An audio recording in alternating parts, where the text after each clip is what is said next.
Olá, queridos telespectadores. Eu, Letícia Regina, sua repórter, estou aqui com Cleverson Felipe para fazer nosso primeiro podcast, a inauguração do nosso blog do Mané. Olá, gente, tudo bem? Nossa primeira entrevista, espero que vocês gostem e sigam e se inscrevam.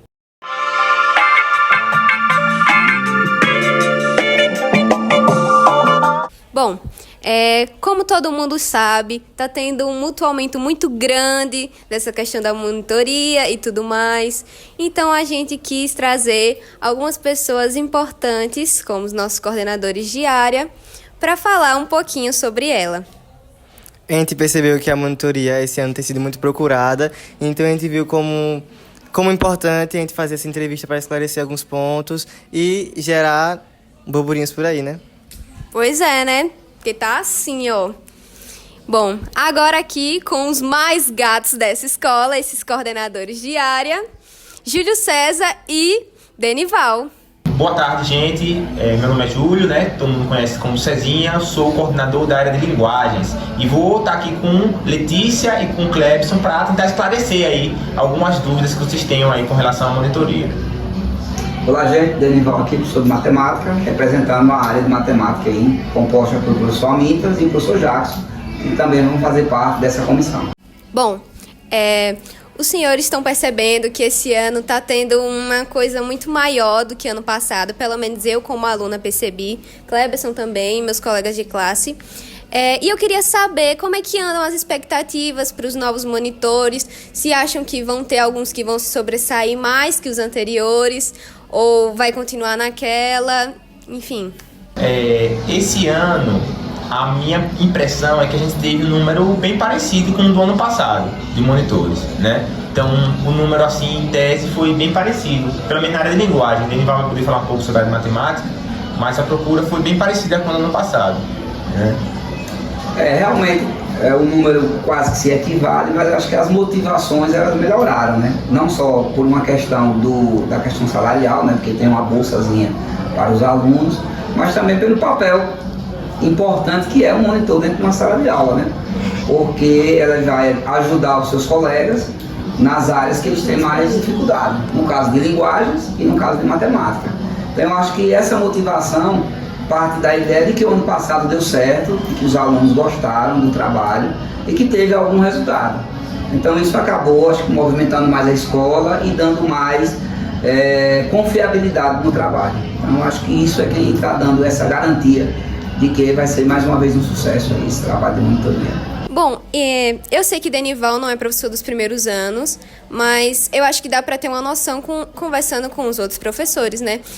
Os senhores acham que o primeiro ano está muito mais interessado do que os anos anteriores, ou assim, ano passado e tudo mais? Porque eu mesma não vi tanta movimentação, né? Eu acredito que o primeiro ano é sempre uma questão de safra. A gente diz que os primeiros anos são safras. Tem anos que tem boas safras de alunos, tem anos que tem alunos mais, digamos, com dificuldades, né? Principalmente depois da pandemia, nós temos uma geração que está vindo de uma pandemia e 2 anos aí que eles passaram longe de sala de aula e temos muitas deficiências. Eu noto que eu só estou dando aula em um primeiro ano, que na verdade nem é de matemática, é de orientação de estudo, que existem algumas dificuldades aí em algumas turmas. Alunos que estão com deficiência no cálculo, alunos que estão com deficiência com conteúdos que eles não viram, por conta da pandemia, porque a depender do colégio onde ele estudou, nem teve aula online. Muitos daqueles têm problemas com a questão de internet, de meios de comunicação entre a escola e o aluno, e aí talvez isso seja o diferencial de algumas turmas, onde nós temos algumas deficientes e outras melhores no sentido da aprendizagem do cálculo, de matemática. Eu não sei de linguagens aí, se o Júlio tem essa leitura. A impressão que eu tenho que esse ano, os primeiros anos estão com mais dificuldade do que no ano passado, né? A impressão que vocês têm é correta. Ano passado, os primeiros anos pareciam um pouco mais interessados. Esse ano, claro que a gente tem alunos muito bons nos primeiros anos, esse ano também, mas no geral, a gente percebe que, como o professor Denival colocou, essas dificuldades da Covid estão começando a saltar mais aos olhos.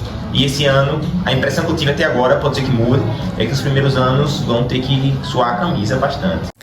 E com relação aos alunos já passados, do segundo, terceiro ano, tá tendo, assim, uma procura muito maior do que o esperado ou, tipo, continua a mesma coisa ou diminuiu?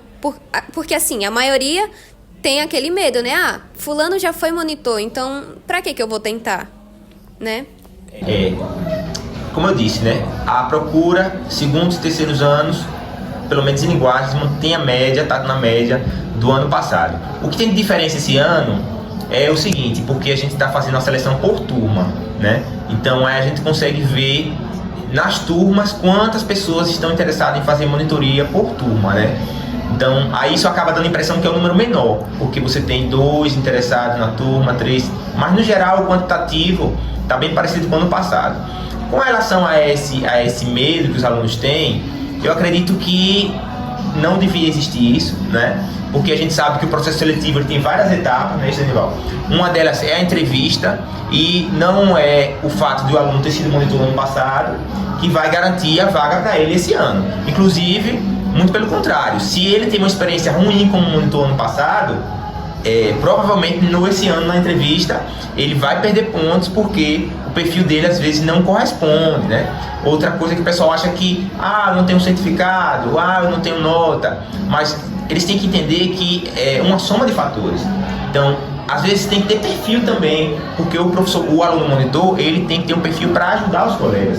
Às vezes o colega é muito inteligente, sabe muita matéria, mas não consegue passar para os colegas. Então isso aí conta muito, né? Então são diversos fatores que estão envolvidos na monitoria, né? Não é só certificado, não é só quem participou no passado.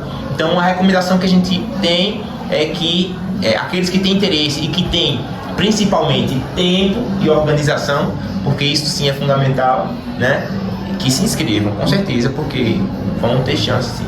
Eu realmente tinha notado que talvez o medo de não ganhar do concorrente, que ocasionalmente é o monitor do ano passado, tirou muita gente da inscrição. E eu sempre dizendo, não, você se inscreva, porque a entrevista ela é um fator preponderante na seleção.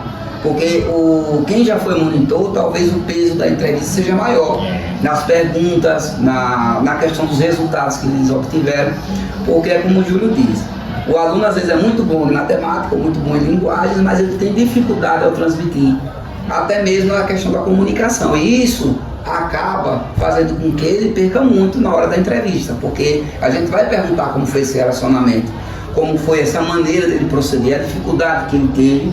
E como éramos coordenadores, eu fui o ano passado de matemática, eu percebi que alguns monitores eles conseguiram em algum momento não se enquadrar naquilo que é a proposição da monitoria, que é justamente o auxílio voluntário ao aluno, que não precisa o aluno, o colega dele, procurar ele para ele fazer esse trabalho, ele tem que ir até o aluno, né? Tem que ter paciência, disponibilidade. Então, como não tem mais prazo hábil, né? Mas aqueles que não se inscreveram talvez perderão a oportunidade de ser novos monitores a partir agora de 2025, né? Mas equilibradamente nós temos aí um número razoável, poderíamos ter mais, se talvez esse medo que se apoderou de alguns não tivesse acontecido, talvez teríamos mais alunos para a monitoria. Então, a gente tem a dúvida de que se os professores eles viram de maneira positiva ou de maneira negativa essa mudança de ser, em vez de série, ser por turma, a escolha da monitoria. Era uma proposta que foi dada até pelo professor Jorge, mas como já tinha sido decidido na reunião, o pessoal que fez parte da reunião não quis retroceder. Porque o que acontece? A ideia, se fosse por turma, era mais restrito. Se fosse por série, era mais amplo. Por quê? Porque a gente teria 4 vagas para os segundos anos, 4 vagas para os primeiros anos, 3 vagas para os terceiros anos. Os alunos que ficassem na suplência estariam na vaga do primeiro, do segundo e do terceiro, né? Talvez a questão seria melhor aproveitada para o aluno da suplência do que por turma. E aí gerou um fator complicador nesse sentido, né? Mas talvez sirva de lição para as próximas edições. Né? Inclusive, eu quero dar uma informação aqui em primeira mão que pode acontecer, a gente vai debater isso ainda, mas pode acontecer de um aluno monitor ser mudado de turma. Pode acontecer, né? Pode acontecer isso também, dele mudar de turma. A gente pode fazer uma permuta às vezes. Se a gente perceber, por exemplo, tem turmas que só tem um inscrito, né? Ou não teve nenhum inscrito. Então pode acontecer da gente pegar um aluno que foi de outra turma, né? Da lista de classificação, né, isso, Denival? É uma coisa que a gente vai discutir ainda, mas pode acontecer. É uma possibilidade. O suplente de uma turma pode ser o titular de outra. Pode ser. Então, quais seriam os principais pontos para se tornar um bom monitor e fazer uma boa entrevista? Bom, o principal, de acordo com o edital, né? O edital ele prevê 3 critérios, que são nota, participação em Olimpíadas e projetos escolares, e ele prevê também se o aluno foi monitor no ano anterior. Tudo isso são critérios que definem, né? Então, nota, participação em Olimpíadas, se ele foi monitor em anos anteriores, né? Então, tudo isso define. Além disso, tem a entrevista também, né? Então, esses são os principais critérios. Eu, particularmente, acredito que o que faz um bom monitor é ter um bom relacionamento pessoal com os colegas, né? Além disso, né, que a gente está colocando, e ter bastante organização e tempo, porque o edital requer que o aluno tenha 20 horas semanais para disponibilizar para a monitoria. Então, o aluno, a pessoa que às vezes é uma pessoa estudiosa, mas se ela não tem organização para poder administrar o tempo, como vocês sabem, o integral aqui, ele já demanda muito de vocês, alunos. Então é mais uma carga, é mais uma coisa que você vai ter que estar lidando no meio de provas, no meio de trabalhos. Se o aluno não for organizado, né, ele não vai conseguir dar conta da monitoria. Então tem que ter bastante tempo e organização. Na verdade, uma coisa depende da outra, porque a organização é que cria o tempo. Se a pessoa não for organizada, eu acredito que ela vai ter bastante dificuldade, né, na condução da monitoria. É o conhecimento da matéria, a disponibilidade e o acesso aos alunos que realmente estão precisando desse trabalho, né? Porque o bom monitor, como um professor, ele tem que ter um olhar mais apurado sobre a turma que ele está presidindo, né? Que ele está orientando. Então, eu na entrevista, por exemplo, vou ser muito criterioso nesse ponto, né? Da capacidade que o monitor deve ter de ver o que o colega está com dificuldade e ele procurar esse colega. Porque às vezes o colega está com dificuldade e não tem, como eu posso dizer, coragem de perguntar, né? Para não achar se sentir menor que o outro. E aí o monitor tem que ter esse olhar mais apurado para poder ir até ele, se disponibilizar, ensinar e ter paciência para isso, né? Porque esse processo de ensino-aprendizagem é um pouco lento, né? Principalmente para aqueles que têm dificuldade em matemática ou linguagens. E assim, eu acho também que além do medo, teve aquela questão do pensamento, poxa, eu já estudo o dia todo, eu acho que isso vai ser um trabalho muito grande. Então, o que os senhores pensam sobre a questão da carga horária? Acha que fica muito pesado para o aluno ou, dá para levar de boa? Eu acredito que dá para as experiências que a gente teve, porque, assim, ele vai trabalhar na orientação de estudo, ele vai trabalhar na eletiva, no momento que estão reunidos, e outra coisa, à medida que ele ensina, ele aprende, né? Então, o aluno que é monitor, ele está estudando a partir do momento que ele está ensinando. E não é uma carga horária fora do tempo dele na escola, é dentro do tempo dele na escola, de acordo com a disponibilidade. É claro que em casa ele vai estudar, é claro que em casa ele vai se atualizar, ele vai receber a lista de exercícios primeiro que os outros, para poder tentar resolver, vai tirar dúvida com o professor orientador. Então, é um medo, talvez seja a princípio, para as pessoas que ainda não conhecem a monitoria na prática, né? Mas para aqueles que já exerceram, sabem que aquilo é de benefício para ele, porque ele está estudando e aprendendo a ensinar, e também de que não vai atarefar mais ele, pelo contrário, ele vai só dar a ele uma qualidade melhor naquela área que ele está sendo monitor, né? Matemática e linguagens. A gente percebe que hoje em dia há muita dificuldade, principalmente na matemática básica, na compreensão de texto. Então, vocês acham que a monitoria vai ser algo muito importante para ajudar nisso? Por conta que a gente percebe que muitos alunos têm dificuldade em divisão, multiplicação, em compreender um texto, no que o texto está pedindo. Então, eu acho que a monitoria poderia ajudar muito em relação a isso. Com certeza, o monitor ele vai ser um facilitador para esses alunos que têm dificuldade. Mas a gente não pode jamais esquecer que o princípio, primeiro, para ocorrer a aprendizagem é haver o interesse do aluno que tem dificuldade. O monitor ele vai estar lá, ele vai estar tirando dúvidas, vai estar ajudando, mas a salvação é individual. O aluno que tem dificuldade, ele tem que buscar também, claro que como o Danival colocou, o monitor vai ter esse olhar, mas os alunos não podem imaginar que o monitor vai magicamente tirar todo o atraso, toda a dificuldade que ele tem de matemática ou de linguagem de uma hora para outra. Ele não é nenhum santo milagreiro. Ele está lá para ajudar, mas o esforço tem que acontecer por parte do aluno, o interesse tem que acontecer por parte do aluno. Senão ele não vai conseguir recuperar, não vai conseguir acompanhar. Então o monitor, sim, ele vai ser importante. Essas dificuldades estão muito aparentes esse ano, a gente está percebendo isso, né? Na diagnóstica tivemos muitas notas baixas, alunos com dificuldades extremas e a gente sabe que o pessoal vai ter que correr atrás. O monitor ele vai ajudar, mas ele não é uma solução total para não um salvador, né? Então o aluno vai ter que se esforçar bastante e, claro, usar, né, se aproveitar do monitor, da dificuldade para poder aprender.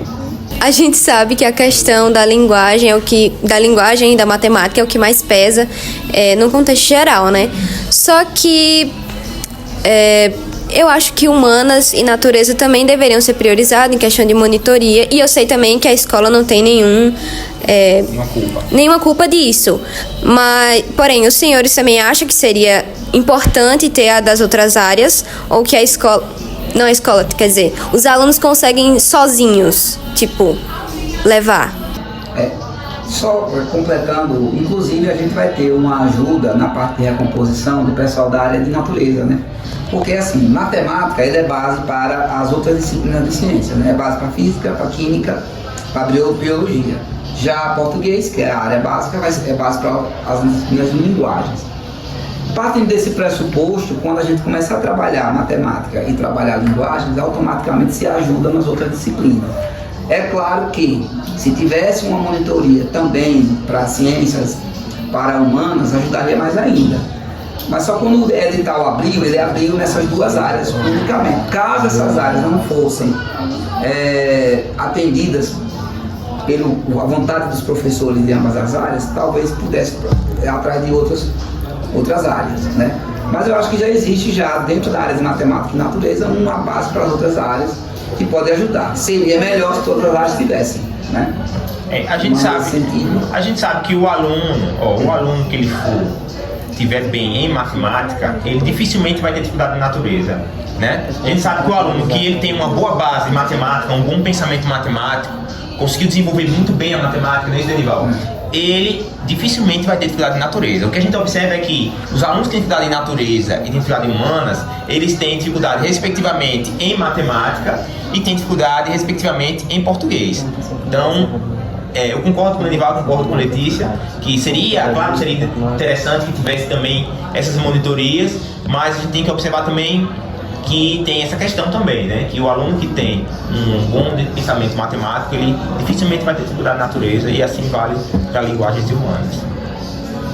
Uma dúvida de muita gente é como vai ser avaliado o certificado. Se tem a quantidade mínima, a quantidade máxima, se vai ter peso de medalhas, por exemplo. Como vai funcionar essa avaliação? Porque, na verdade, quando o edital foi feito, ele só contempla as inscrições em Olimpíadas, não as premiações. Que se fosse eu para fazer o edital, eu colocaria uma outra categoria de pontuação para as premiações. Mas o fato só dos alunos se inscreverem em Olimpíadas já garante a ele a pontuação. O mínimo, evidentemente, não existe, mas o máximo são 2 diplomas para projetos e 5 diplomas para Olimpíadas. Diplomas ou certificados, né? Nesse caso. O edital ele prevê que existe uma pontuação máxima que pode ser obtida. Isso está tudo no edital, né? Tem uma pontuação máxima, então não adianta o aluno ter 500, 200 certificados, né? Porque tem um limite de pontos que o aluno pode adquirir através disso, né? Então, se eu não me engano, são 3 certificados de participação em projetos escolares e são 4 participações de Olimpíadas. Salvo engano, é isso. Está previsto no edital. Então, respondendo a pergunta, tem um limite de participação, né, em editais e em projetos. Bom, como já acredito que deu para tirar a maioria das dúvidas, já que os senhores não podem falar muita coisa, né, porque é um assunto sigiloso. Vamos finalizar aqui. Eu queria pedir que os senhores mandassem uma mensagem para os alunos, falando, para aqueles que vão entrar na monitoria ou para os que tentaram, os que não conseguiram, dá aquela, sabe? Bom, eu gostaria de dizer que para os que vão tentar a monitoria, né, como eu já falei aqui, é importante que vocês se organizem, né, nos seus trabalhos, nos seus projetos, porque a monitoria, apesar de ocorrer em horários de estudo orientado e diversos, ela exige sim do aluno uma organização e um preparo maior. A gente sabe disso. Não, o aluno monitor, ele não vai ter uma vida igual ao aluno que não é monitor, né? Isso aí a gente tem plena consciência. Ele vai ter mais trabalho, sim. Então, se você já acha cansativo integral, então você precisa se organizar, porque a monitoria vai cobrar muito mais nesse sentido, né? E para os alunos que não se inscreveram, eu insisto que se inscrevam, certo? Esse ano, eu, quando estava olhando a lista de inscritos, fiquei decepcionado, porque tinha muitos alunos que eu entendia que tinham um bom potencial para ser monitores, tinham um bom perfil, né, e acabaram não se inscrevendo porque, como vocês colocaram, tinham medo, ficavam, né, preocupados com essas questões. Então eu acredito que na vida assim, a gente tem que tentar e a gente tem que ter coragem para fazer as coisas. Eu acho que coragem é uma coisa muito importante na vida e é importante para a monitoria também. E muitos poderiam ter entrado, como o Denival também colocou, se tivessem se inscrito. Então, ano que vem vai acontecer de novo, provavelmente. E é importante que todos participem, se inscrevam, até para poder descobrir. Quem sabe a gente não tem aí um monitor aí, né, que é né, tem a vocação de monitoria e às vezes está com medo, ele tem a vocação que às vezes outros alunos não têm essa vocação e ele tem. Só tentando para saber, né? A minha mensagem para todos, na verdade, para quem fez a inscrição, quem não fez, é que aproveite tudo que tem na escola. Eu estava conversando com um dentista esses dias, que foi meu aluno. Aí ele disse que aproveitou todas as oportunidades que ele teve, tanto na escola como na universidade. Hoje nós temos aqui, acho que uns 20 consultórios de odontologia, mas ele está considerado um dos melhores aqui. E em bucomaxilar ele é o melhor. E ele disse que ele aproveitou tudo. Então já começa daqui, porque na verdade o ensino médio é uma prévia da universidade. Então, quando você começa a aproveitar os projetos, começar as participações das Olimpíadas, as monitorias, isso já é um presságio que você pode ver dentro da própria universidade. E aí, para você se qualificar enquanto profissional, a melhor coisa do mundo é você ter experiências, tanto no ensino médio, como dentro da própria academia, né?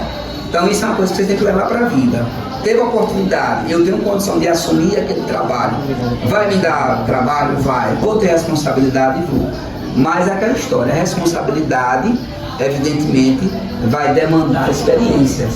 E a experiência é muito bom para qualquer profissional, em qualquer área. Então, como o Júlio disse, podemos aqui ter um futuro professor de matemática, ou um futuro professor de português, ou de linguagens, ou um excelente profissional em outras áreas, porque ele aproveitou as oportunidades que a escola disponibilizou. Então é isso. Aproveite as oportunidades, porque vocês vão sentir falta disso lá no futuro. Muito obrigado, Denival e Júlio César, por essa entrevista. Eu acho que deu para clarear a mente de muitas pessoas e para todo mundo entender a real importância da monitoria, não só aqui para o momento de hoje, mas sim para o futuro, que pode servir como experiência e alertar uma vocação que às vezes a pessoa não acha que não tem, mas vai lá, tenta e a pessoa consegue evoluir em muitas coisas.